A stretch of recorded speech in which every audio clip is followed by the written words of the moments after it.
Good morning बच्चों, Vidyanagar study house में आप सभी का स्वागत है। मेरा नाम बादल कुमार है। बच्चों, आज हम जो 11th की चैप्टर 6 शुरू करने वाले हैं, जिसका नाम है एनाटॉमी ऑफ फ्लावरिंग प्लांट। ठीक है, तो हम शुरू करते हैं बिना कोई टाइम जाया किए हुए एनाटॉमी ऑफ फ्लावरिंग प्लांट। ठीक है, तो सबसे पहले समझते हैं बच्चों कि एनाटॉमी क्या है। एनाटॉमी क्या है, तो अगर किन्हीं के पास इसका आंसर है तो आप चैट में भी लिख सकते हैं, क्योंकि वो कोर्स ये रिकॉर्डेड वीडियो अपलोड होगी, लेकिन आप आंसर दे सकते हैं। ठीक है, तो एनाटॉमी क्या है? तो एनाटॉमी है कि हम किसी भी, अगर हम ऑर्गन की बात करें, चूंकि मैं मेडिकल स्टूडेंट हूं, ऑर्गन की बात करें तो हमें एनाटॉमी फिजियोलॉजी पढ़ाई जाती है फर्स्ट ईयर में।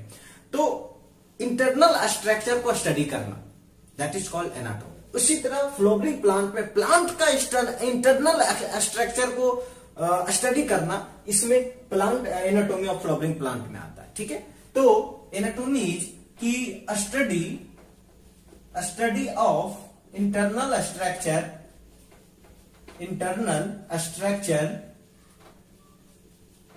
Study of internal structure is called anatomy. ठीक है, अब ये हम लोग खुद की बॉडी के अंदर इंटरनल स्ट्रक्चर को हम लोग स्टडी करते हैं और प्लांट के अंदर भी करते हैं। कौन कौन सा स्ट्रक्चर आता है सब हम लोग आगे देखेंगे। ठीक है, चलिए उसके बाद फिर इस चैप्टर में जो पहला जो पॉइंट आता है, टिश्यू से शुरू किया जाता है। ठीक है, तो टिश्यू क्या है ये बताइए, टिश्यू क्या है? तो इस चैप्टर में जो सबसे पहला जो पॉइंट है टिश्यू है एक ग्रुप ऑफ सेल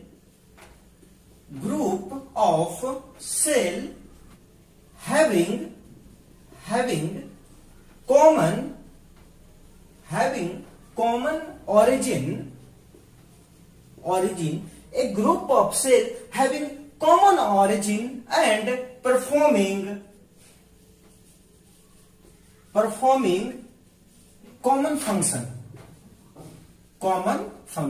ठीक है, फंक्शन। तो टिश्यू क्या है दोस्तों कि एक ग्रुप ऑफ सेल है। जब एक ग्रुप ऑफ सेल इकट्ठा हो जाते हैं उनको हम टिश्यू कहते हैं। वो कॉमन ओरिजिन के भी हो सकते हैं और same function, common function perform भी कर सकते हैं, उसका है, उसे हम टिश्यू कहते हैं। ठीक है, चलिए अब अगर हम एनाटॉमी ऑफ फ्लावरिंग प्लांट की बात करें तो टिश्यू को दो पार्ट में बांटा गया है। ठीक है, टिश्यू इज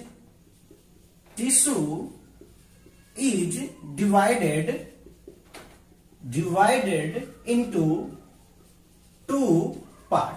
ठीक है, into two part। ठीक है, पहला इज मेरिस्टेमेटिक टिश्यू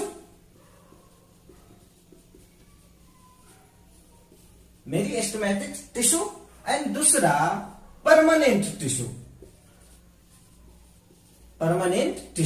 ठीक है दोस्तों, टिश्यू।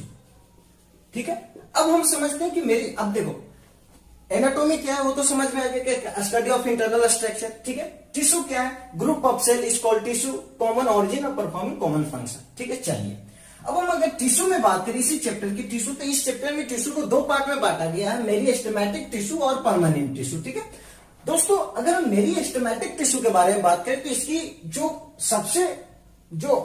आप सबसे टॉप लेवल की क्वालिटी डिवाइडिंग सेल होता है। ये डिवाइडिंग सेल होता है, मतलब इट्स कैपेबल टू डिवाइड। ठीक है, ये डिवाइड करता है। और अगर हम परमानेंट सेल के बारे में बात करें तो ये नॉन डिवाइडिंग होता है। ठीक है, ये नॉन डिवाइडिंग होता है। ठीक है बच्चों, डिवाइडिंग सेल। ठीक है, हाँ, तो ये डिवाइडिंग होता है और ये नॉन डिवाइडिंग होता है। ठीक है, ये डिवाइडिंग होता है और ये नॉन डिवाइडिंग होता है। ठीक है, चलिए तो ये हो गया कि टिश्यू दो पार्ट में बांटा गया है, पर मेरिस्टेमेटिक टिश्यू जो डिवाइडिंग होता है, परमानेंट टिश्यू जो नॉन डिवाइडिंग होता है। ठीक है, चलिए अब हमें चूंकि टिश्यू से शुरू हुआ है तो इसमें जो ये एनाटॉमी ऑफ फ्लावरिंग प्लांट में हमें कौन कौन से टिश्यू पढ़ने होते हैं। ठीक है, तो इसमें कुछ टिश्यू हमें पढ़ना है, ये मैं यहां पे लिख देता हूं। पहला है कि इपिडर्मल टिश्यू। ठीक है, इपिडर्मल टिश्यू। सेकेंड है वस्कुलर टिश्यू, जिसमें जाइलम और फ्लोएम होते हैं। ठीक है, वस्कुलर टिश्यू। ठीक है, and third is ground tissue. ठीक है, ग्राउंड टिश्यू। ठीक है, ग्राउंड टिश्यू। तो बच्चों हमें जनरली इस चैप्टर में हमें 3 टिश्यू के बारे में पढ़ना है, एपिडर्मल टिश्यू, वस्कुलर टिश्यू और ग्राउंड टिश्यू। ठीक है दोस्तों, हम ग्राउंड टिश्यू के बारे में बता दें कि ये एपिडर्मल टिश्यू और वस्कुलर टिश्यू के बीच में पाया जाता है। ठीक है, ये बीच में पाया जाता है। जो एपिडर्मल टिश्यू और ग्राउंड टिश्यू के बीच के खाली जगह में ये ग्राउंड टिश्यू पाया जाता है। ठीक है, तो अब हम ये देखो, ये इंट्रोडक्शन था इस चैप्टर की कि study of internal structure is called anatomy. Tissue किसे कहते हैं? Group of cell. बाहर से शायद आवाज आ रही होगी तो थोड़ा माफ कीजिएगा प्लीज। तो टिश्यू क्या है? Group of cell, common origin और परफॉर्मिंग कॉमन फंक्शन। ठीक है, चलिए उसके बाद टिश्यू कितने टाइप के होते हैं? 2 टाइप के, मेरिस्टेमेटिक टिश्यू और permanent tissue. Meristematic dividing tissue है और जो परमानेंट है वो नॉन डिवाइडिंग है। ठीक है, इस चैप्टर में हमें जो टिश्यू के बारे में पढ़ना, वो जनरली 3 टिश्यू के बारे में पढ़ना, एपिडर्मल टिश्यू, वैस्कुलर टिश्यू और ग्राउंड टिश्यू। वैस्कुलर टिश्यू आपको पता है जाइलम एंड फ्लोएम। ठीक है, जाइलम एंड फ्लोएम में इसमें पढ़ना है। ठीक है दोस्तों, यहाँ पे बहुत इंपॉर्टेंट बात है कि जो ये टिश्यू को डिवाइड किया गया है, ठीक है, ये टिश्यू को डिवाइड किया गया है वो बेस्ड ऑन, कहां पे लिखूं, या जो ये based on capability of dividing और non dividing, based on capability of dividing और नॉन डिवाइडिंग। ठीक है, नॉन डिवाइडिंग। ठीक है, तो अगर एग्जाम में आ गया, पूछ दिया कि जो मेरिस्टेमेटिक टिश्यू और परमानेंट टिश्यू जो इसको 2 पार्ट में बांटा गया, किस बेसिस पे बांटा गया है, तो उसकी डिवाइडिंग कैपेबिलिटी और नॉन डिवाइडिंग कैपेबिलिटी के बेस पे बांटा गया है, जिसमें मेरिस्टेमेटिक डिवाइडिंग करता है और परमानेंट डिवाइडिंग नहीं करता है। ठीक है, चलिए दोस्त अब हम शुरू करते हैं मेरिस्टेमेटिक टिश्यू। ठीक है, अब देखो, अभी हम लोगों ने देखा था कि according to capability of dividing cell को 2 पार्ट में बांटा गया, मेरिस्टेमेटिक और परमानेंट। मेरिस्टेमेटिक जो डिवाइडिंग होता है, परमानेंट डिवाइडिंग नहीं होता। ठीक है, चलिए अब हम मेरिस्टेमेटिक शुरू कर रहे हैं। ठीक है, देखिए, meristematic cell is always dividing cell. Yes, meristematic cell is always dividing cell and dividing cell responsible for length of the plant. ठीक है, लेंथ ऑफ द प्लांट, समझ गए? मतलब जो मेरिस्टेमेटिक सेल है वो ऑलवेज डिवाइडिंग सेल, अभी हम लोगों ने देख लिया था। और ये जो डिवाइडिंग सेल है वो प्लांट की लेंथ को बढ़ाने में, इंक्रीज करने में रिस्पॉन्सिबल होता है। प्लांट की जो लेंथ है उसको इंक्रीज करने में रिस्पॉन्सिबल होता है। ठीक है, and active cell division is called meristem. ठीक है, मेरिस्टेम्स। अब देखो, मेरिस्टेम्स क्या, उसको समझते हैं कि बेसिकली जो आप ये कह सकते हो कि ग्रुप ऑफ डिवाइडिंग सेल है। ठीक है, यही सेल आगे जाके मेरिस्टेमेटिक टिश्यू बन जाता है। ठीक है, अब इसकी कुछ फीचर होती है। ठीक है, सबसे पहले कि ये प्राइमरी सेल होता है, प्राइमरी सेल होता है, प्राइमरी सेल होता है, प्राइमरी सेल होता है। ठीक है, इसकी जो आप ये कह सकते हैं कि इसकी जो साइज होती है वो स्मॉल इन साइज होती है, स्मॉल इन साइज होती है, स्मॉल इन साइज। ठीक है, स्मॉल इन साइज। फिर अगर इसकी बात करें तो इसकी जो न्यूक्लियस बड़ी होती है, दिखती है, nucleus is visible, nucleus is visible, nucleus is visible. ठीक है, इसमें होती है कि डेंस साइटोप्लाज्म देखने को मिलता है, डेंस साइटोप्लाज्म, डेंस साइटोप्लाज्म देखने को मिलता है। ठीक है, इसमें वैक्यूल एब्सेंट होते हैं। ठीक है, वैक्यूल एब्सेंट। ठीक है, वैक्यूल एब्सेंट होते हैं। ठीक है, इसकी कुछ आप ये कह सकते क्वालिटी थी जो मैं आपको लिख दिया। ठीक है, ये प्राइमरी सेल होता है। ठीक है, स्मॉल इन साइज होता है, न्यूक्लियस विजिबल होता है, बड़ा न्यूक्लियस होता है, डेंस साइटोप्लाज्म पाया जाता है, वैक्यूल एब्सेंट होता है। ठीक है, तो ये हुए मेरिस्टेम। ठीक है, अब हम आगे आते हैं कि मेरिस्टेमेटिक सेल इज इमेच्योर। ठीक है, इमेच्योर, यही इसी का आप ये समझ लो कि क्वालिटी है। इट इज अनडिफरेंशिएटेड सेल, ये अनडिफरेंशिएटेड सेल है, बहुत इंपॉर्टेंट लाइन है। Meristematic cell is immature. ठीक है, ये भी बहुत इंपॉर्टेंट लाइन है, ये सारा तो इंपॉर्टेंट है ही, साथ में इट इज अनडिफरेंशिएटेड सेल, ये भी बहुत इंपॉर्टेंट लाइन। ठीक, चलिए, मेरिस्टेम जो मेरिस्टेम्स है which occurs at the tip of the root and shoot. Basically ये कहना चाह रहा है कि जो मेरिस्टेमेटिक जो टिश्यू होते हैं वो सिर्फ आप ये कह सकते हैं टिप पे, मतलब सिर्फ प्लांट को एक पर्टिकुलर बॉडी में नहीं पाए जाते, ये प्लांट के टिप पे भी पाया जाता है। ठीक है, जिसमें कि हम वो एक बना रहा हूं। ठीक है,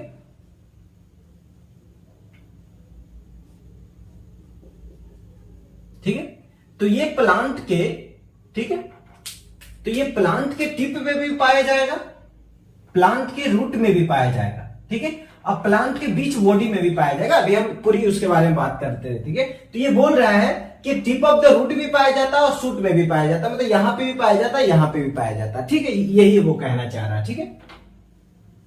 थोड़ा सा अच्छा दिखने के लिए बना देता हूं,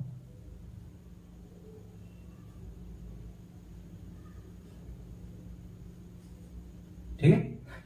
चलिए, हाँ, तो ये रूट के रूट में भी पाया जाता है और स्टेम में भी पाया जाता है, टिप ऑफ द स्टेम में भी पाया जाता है, ठीक है। चलिए अब आगे देखते हैं कि root apical meristems occupies the tip of the root, ठीक है। जो रूट जो एपिकल मेरिस्टम है जो tip of the root occupies करता है, ठीक है, रूट कैप नहीं, tip of the root, root cap पे नहीं ऑक्युपाइज करता, ध्यान दीजिएगा। तो टिप ऑफ द रूट पे ऑक्युपाइज करता है और while the shoot apical meristem occupies tip of the shoot, और जो shoot मेरिस्टमिक जो सेल होते हैं, टिश्यू होते हैं, वो shoot of the tip को ऑक्युपाइज करता है, ठीक है। मतलब अकॉर्डिंग टू लोकेशन की बात करें, तो अकॉर्डिंग टू लोकेशन की बात करें तो ये जो टिप ऑफ द शूट में पाया जाता है और टिप ऑफ द रूट में भी पाया जाता है, ठीक है। चलिए, तो यही कह रहा है कि root apical meristem occupies tip of the root, tip of the root, इस यहां के जो मेरिस्टम को क्या कहते हैं, रूट एपिकल मेरिस्टम, और जो यहां के मेरिस्टम को क्या कहते हैं, शूट एपिकल मेरिस्टम, ठीक है, शूट एपिकल मेरिस्टम, ठीक है। चलिए, यहां तो कंप्लीट हो गया। अब हम आगे आते हैं, हम बीच में यहां पे भी बोले थे कि यहां पे भी पाया जाता है, उसको समझते हैं कि some cell left behind from shoot apical meristem consist axillary bud. Yes, that's the very मतलब आप ये कह सकते हैं कि इंपॉर्टेंट ग्रेट लाइन है कि कह रहा है कि कुछ जो मेरिस्टेमेटिक जो टिश्यू होते हैं वो पीछे छूट जाते हैं।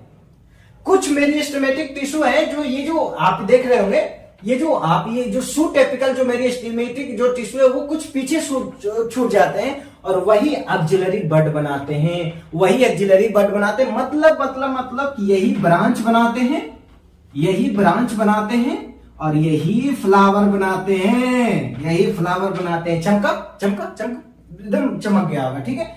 कि ये कह रहा है कि कुछ मेरिस्टेमेटिक जो टिश्यू होते हैं बच गया है, जो पीछे छूट गया है, वही एक्सिलरी बड कहलाता है, that's called meristematic constituents axillary bud, यही एक्सिलरी बड कहलाता नहीं बनाता है, ठीक है। और वही एक्सिलरी बड आगे ब्रांच और फ्लावर बनाएगा, ठीक है।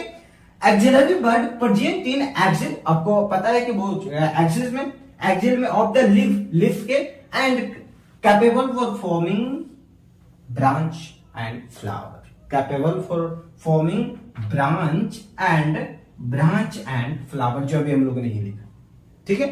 तो इसमें याद करने वाली क्या बात है, ठीक है, ये डिवाइडिंग होता है, जो इसमें जो टिश्यू जो डिवाइड करता है उसको मेरिस्टेम टिश्यू कहते हैं। उसकी कुछ क्वालिटी होती है, जो ये लिखा हुआ है, वो प्राइमरी सेल होता है, स्मॉल इन साइज होता है, उसके न्यूक्लियस दिखता है, डेंस साइटोप्लाज्मिक होता है, वैक्यूल इसमें एब्सेंट होता है, ये अनडिफरेंशिएटेड सेल होता है और ये इमेच्योर होता है, ठीक है।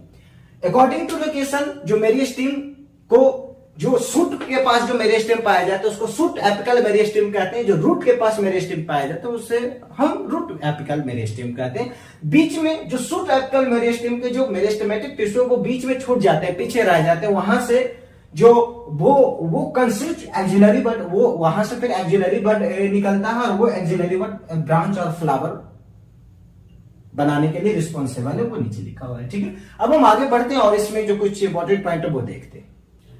अब आते हैं next, the meristem which occurs between mature tissue is known as intercalary meristem, ठीक है। सेकंड लाइन पढ़ते हैं फिर इसको समझते हैं। Intercalary meristem occurs in grasses, ठीक है। बेसिकली ये दोनों लाइन कहना चाह रहा है, जो आपने ग्रास देखा होगा, ठीक है, ग्रास देखा होगा, चलिए यहाँ पे शायद आपको दिख रहा होगा, अगर हम गलत ना हो तो यहाँ पे एक रिफ्लेक्शन पड़ती है, ठीक है।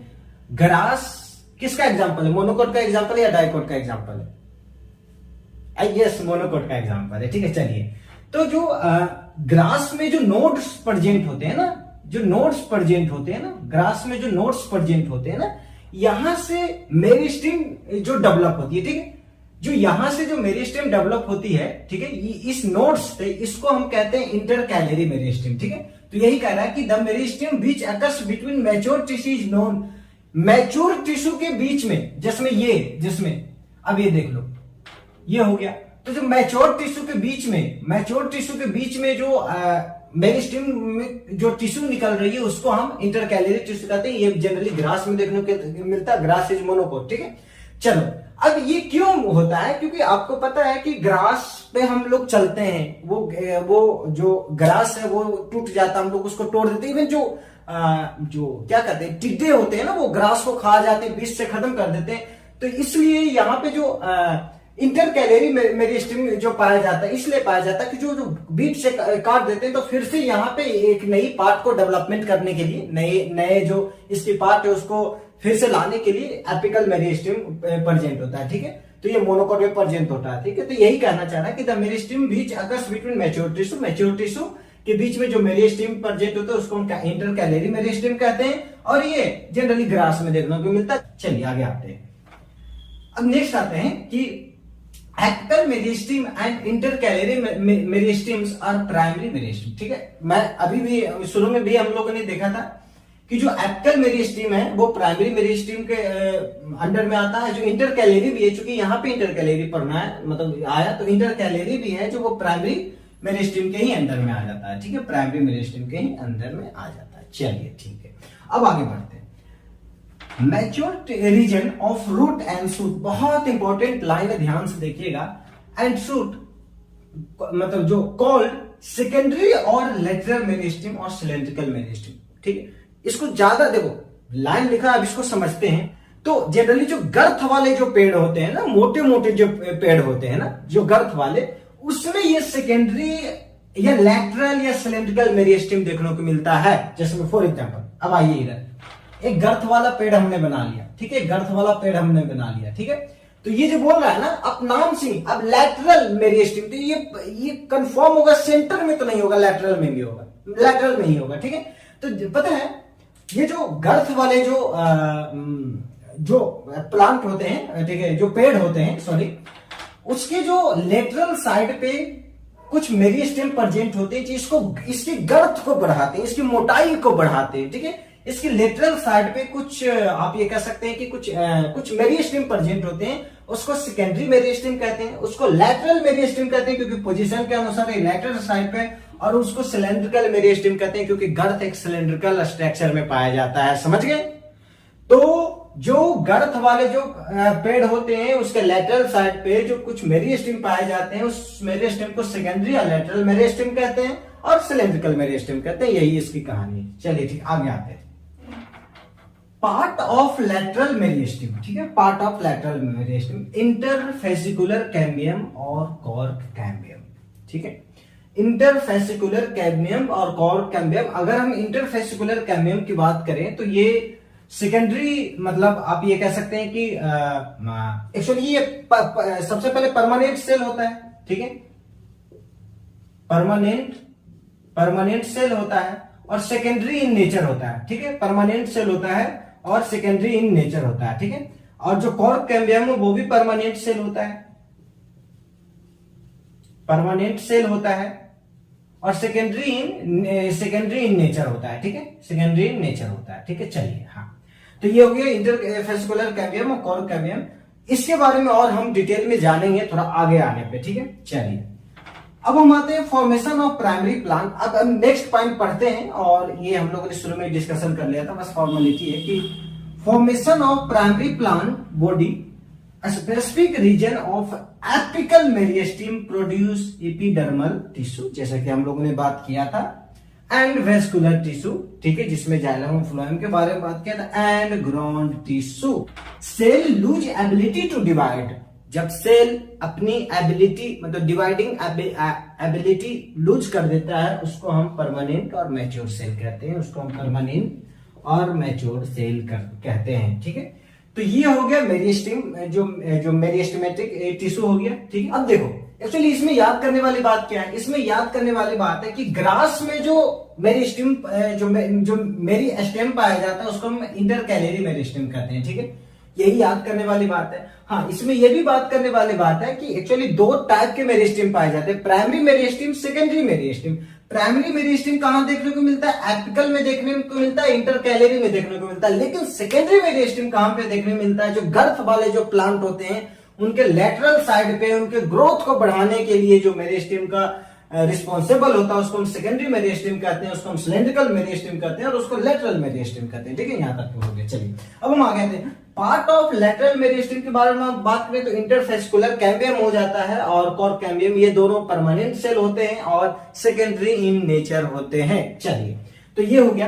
अब हम आगे देख लिए थे कि हाँ, फॉर्मेशन ऑफ प्राइमरी प्लांट, जब प्राइमरी प्लांट बनता है तो body specific region of the apical meristem produce epidermal, जो आउटरमोस्ट लेयर होता है उसका, एंड वेस्कुलर टिश्यू जिसमें जाइलम फ्लोएम प्रेजेंट होता है और ग्राउंड टिश्यू। ठीक है, ये इतना। अब हम आते हैं कि जब सेल डिवाइडिंग की कैपेबिलिटी लूज कर जाती है उसको हम परमानेंट और मैच्योर सेल कहते हैं। ठीक है, तो ये हो गया हमारा मेरिस्टेमेटिक टिश्यू। अब हम आते हैं परमानेंट टिश्यू के, उसके बारे में जानते हैं। परमानेंट मेरिस्टेम के बारे में फोकस करते हैं और देखते हैं। एक्चुअली अभी मैं पार्ट्स ऑफ लेटरल मेरिस्टेम बताया था ना, उसमें मैं दो ही बताया था ना, एक्चुअली इंट्राफेस्कुलर भी होता है, एक और ऐड कर लीजिएगा। ठीक है, मतलब इंटरफेस्कुलर और कॉर्क कैम्बियम। ठीक है, हाँ। और वही कि परमानेंट होता है वो बॉडी इन नेचर होता है। ठीक है, वो एक दिमाग से निकल गया था, सॉरी उसके लिए। हाँ, तो उसको ठीक कर लीजिएगा। ठीक है, हाँ। अब हम आते हैं परमानेंट मेरिस्टेम पे। ठीक है, हाँ। तो अभी हम लोगों ने देखा था कि एक डिवाइडिंग होता है, एक नॉन डिवाइडिंग होता है। तो मेरिस्टेम, जो मेरिस्टेमेटिक टिश्यू होता है वो डिवाइडिंग होता है, ये परमानेंट नॉन डिवाइडिंग होगा। ठीक है, non dividing in nature and differentiated, मतलब इसका ये है कि अपने लाइफ की सारा काम कर चुका है। ठीक है, अब इसको कुछ करने की जरूरत नहीं है। ठीक है, अब हम अगर टाइप ऑफ परमानेंट टिश्यू के बारे में बात करें तो परमानेंट टिश्यू को भी दो पार्ट में बांटा गया, सिंपल और कॉम्प्लेक्स। अगर हम सिंपल टिश्यू की बात करें तो सिंपल टिश्यू को एक्चुअली, ठीक है, अभी सिंपल कॉम्प्लेक्स को हम पढ़ते हैं। ठीक है, चलिए। तो सिंपल टिश्यू के अगर हम बारे में बात करें, सिंपल की बहुत ध्यान से देखिएगा। It has only one type of cell. ठीक है, ये सिर्फ और सिर्फ एक टाइप के सेल से मिलकर बने, तो एक टाइप के सेल होते हैं। Parenchyma, collenchyma, sclerenchyma is the part of the simple tissue, या फिर it is the type of the simple tissue. ठीक है, तो parenchyma, collenchyma and sclerenchyma is the type of the simple tissue. ठीक है, चलिए। तो ये इसका टाइप हो गया, पैरेन्काइमा, कोलेनकाइमा, स्क्लेरेन्काइमा। कॉम्प्लेक्स का क्या है? जाइलम और फ्लोएम। ठीक है, कॉम्प्लेक्स का जाइलम और फ्लोएम। ठीक है, चलिए। अब हम पैरेन्काइमा पे आते हैं। ठीक है, बहुत ध्यान से देखिएगा कि forms the major component with organ. यही मेजर कंपोनेंट ऑर्गन प्लांट में फॉर्म करता है। कौन? पैरेन्काइमा। कौन? पैरेन्काइमा। कौन? पैरेन्काइमा। बहुत ध्यान दीजिएगा। Universal tissue and closely packed, closely packed होता है। उसका स्ट्रक्चर बना देता हूं। ठीक है, उसका स्ट्रक्चर है, ये है कि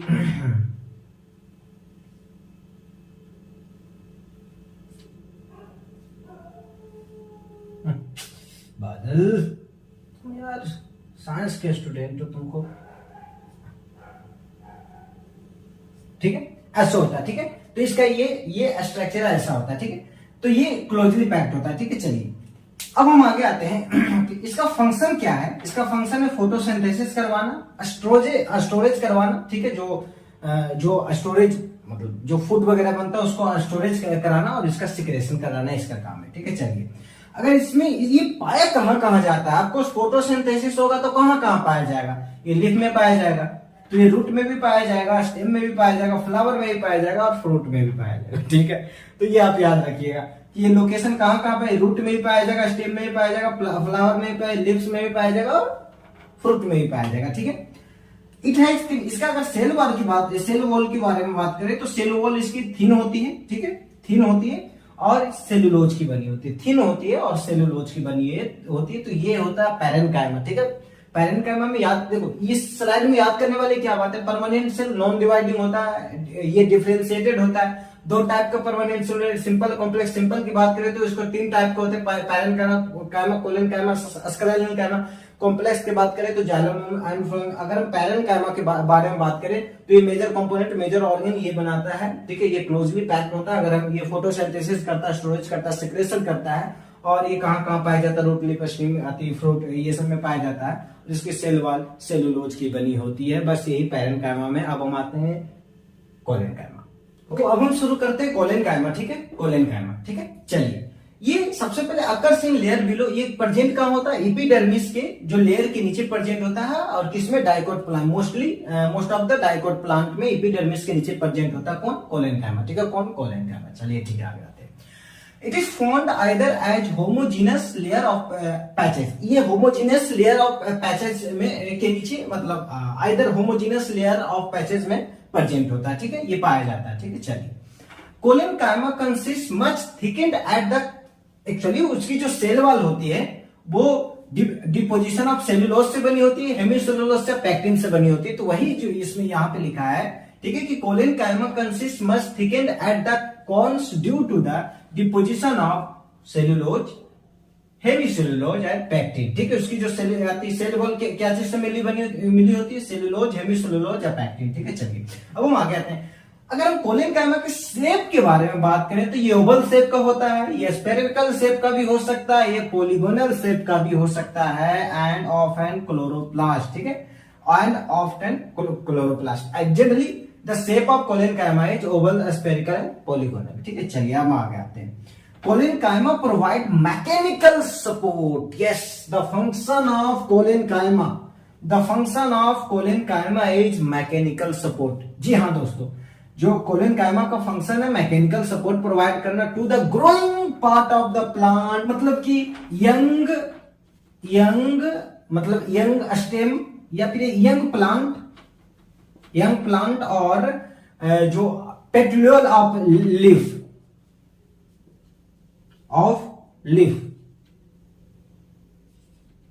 ठीक है, यंग प्लांट में यंग स्टेम लिख देते हैं, ठीक है।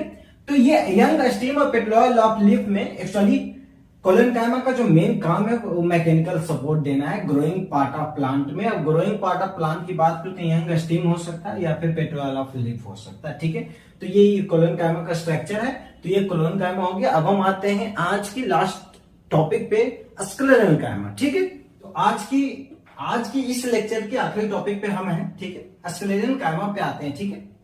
तो जो स्क्लेरेनकाइमा है कंसिस्ट लॉन्ग नैरो सेल, ठीक है, इसकी जो फीचर बता रहा है कि consist long narrow cell with thick and lignified cell wall, ठीक है, long narrow cell with thick and lignified cell wall, ठीक है, यहां तक कंप्लीट हो गया। चलिए, उसके बाद आते हैं sclerenchyma usually dead and without protoplasm. तो आप कहोगे सर जब ये डेड है तो वो दोनों क्या था, वो दोनों लाइव था दोस्त, वो दोनों जिंदा था और ये डेड है, ठीक है। तो ध्यान दीजिएगा कि जो स्क्लेरेनकाइमा है वो डेड होता है, ठीक है, वो डेड होता है और इसमें विदाउट प्रोटोप्लाज्म पाया जाता है, ठीक है, इसमें विदाउट प्रोटोप्लाज्म पाया जाता है। बाकी जो पैरेनकाइमा और कोलेनकाइमा है वो लाइव होता है, ठीक है, वो जिंदा होता है, ठीक है।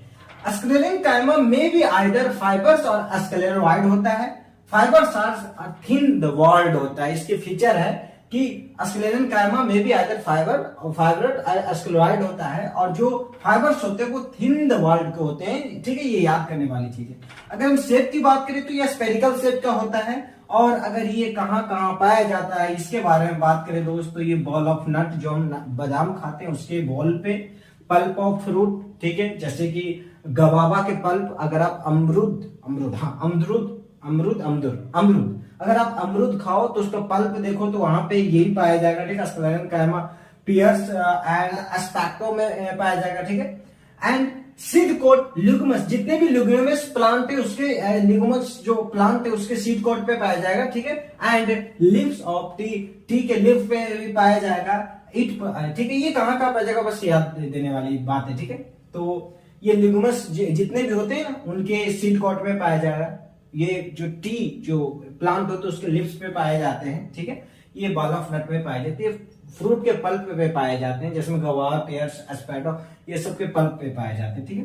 इट प्रोवाइड, इसका काम क्या है, बहुत इंपॉर्टेंट, इसका काम है मैकेनिकल सपोर्ट देना ऑर्गन का। लेकिन कोलेनकाइमा का क्या काम था, मैकेनिकल सपोर्ट देना ग्रोइंग जो पार्ट है उसको, इसका काम है मैकेनिकल सपोर्ट देना ऑर्गन का। बहुत इंपॉर्टेंट लाइन है, यहां से नीट का क्वेश्चन उठा सकता है, आपको कंफ्यूज, क्योंकि ये भी मैकेनिकल सपोर्ट वो भी मैकेनिकल सपोर्ट, तो आपको लिख देगा मैकेनिकल सपोर्ट ऑफ ऑर्गन कौन देता है, आप कहोगे यार मैं तो जो कोलेन कायमा में भैया पढ़ाए थे, भैया बोले थे कि मैकेनिकल सपोर्ट देता, चलो ये होगा, लेकिन नहीं, वो ग्रोइंग एरिया को देता है, ठीक है, ग्रोइंग एरिया को, ठीक है, देता है, और ये ऑर्गन को देता है, ठीक है, ये यहाँ।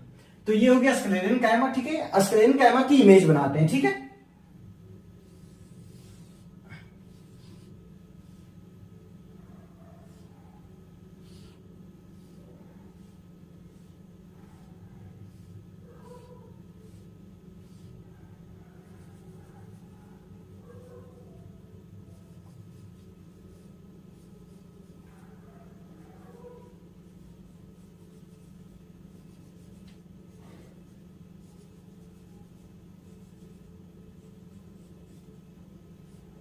ठीक है, तो